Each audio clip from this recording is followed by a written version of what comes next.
ভোগান্তি নিরসনে প্রশাসন কোনো পদক্ষেপ নিয়েছে কিনা জানাবেন।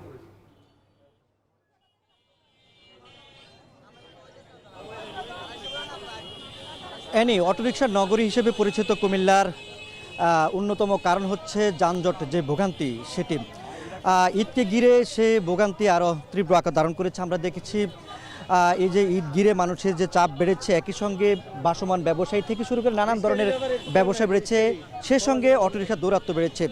এই যে বেড়ে যাওয়ার ফলে যে তীব্র যানজট তৈরি হয়েছে নিত্য, সেটি নিরসনে আমরা সিটি কর্পোরেশন কিংবা ট্রাফিক বিভাগের কোনো তৎপরতা দেখিনি এখন পর্যন্ত। কিন্তু অন্যান্য বছরগুলোতে আমরা দেখেছি এই সময়টা এসে সড়কের যে নগরীর যে গুরুত্বপূর্ণ সড়কগুলো রয়েছে, বিশেষ করে কুমিল্লার কান্দিরপাড় থেকে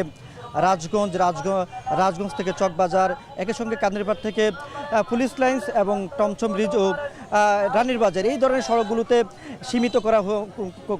সীমিতকরণ করতেন প্রশাসন। কিন্তু এবছর কোনো কিছু দেখছি না।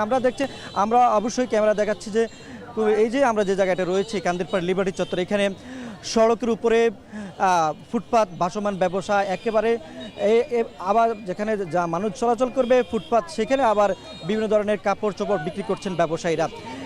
এই যে সড়ক ফুটপাত দখলের কারণে সড়ক শুরু হয়ে পড়েছে, এতে করে মানুষের চলাচল বা অনিয়ন্ত্রিত অটোরিকশার যে যান চলাচল, সেটি একটি তীব্র যানজটের আকার তৈরি করেছে, সৃষ্টি করছে।